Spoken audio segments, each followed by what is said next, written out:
অনেক দূরে চলে যাব, অনেক দূরে।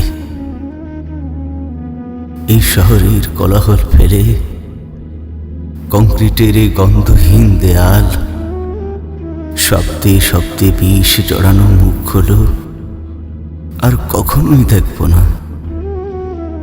পায়ের নিচের মৃত্তিকায় যে জন্মের শেকড়, তাকেও ছিঁড়ে দেব একদিন। চলে যাব নির্জন এক উপত্যকায়, যেখানে আলো নিঃশব্দে ঝরে পড়ে পাখিদের ডাকে, আর মনে পড়ে না ফেলে আসা ব্যথাটা। আমার হাঁটুর কাছে জমে থাকা ক্লান্তি, বুকের ভেতর জমাট হয়ে থাকা হাহাকার, সব ফেলে দিয়ে যাব।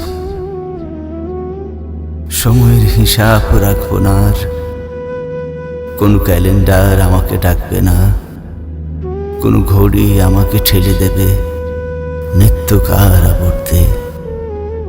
আমি মুক্ত হব বাতাসের মতো, গ্রীষ্মের দুপুরে খোলা মাঠের ঘাসের মতো, যে জানে না কিভাবে ফিরে যেতে হয় আগের ঘরে। এই মৃত্তিকার মায়া বড়ই বিষাক্ত, বড়ই বিষাক্ত। এই যে শুধু টানে, ছাড়ে না। যাদের ভালোবেসেছিলাম তারা এখন ছায়া, নেই আর কোন স্পর্শে, নেই আর কোন দৃষ্টিতে। যারা ছেড়ে গেছে তাদের জন্য আর থেমে থাকবো না আমি জানি দূরে কোথাও কোনো পাহাড় ডাকে, সমুদ্র গর্জন করে, এক নতুন জীবনের আহ্বান জানায়। আমি ফিরব না, আমি আর ফিরব না।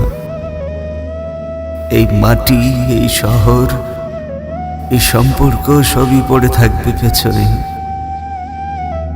যাব সেইখানে যেখানে আমায় কেউ চেনে না, আমার কোনো নাম নেই, আমার কোনো গন্ধ নেই, শুধু আছে আমি আর অনন্ত আকাশ। আর তাতেই শেষ হবে আমার ক্লান্তির কাব্য, আমার ক্লান্তির কাব্য, আমার ক্লান্তির কাব্য।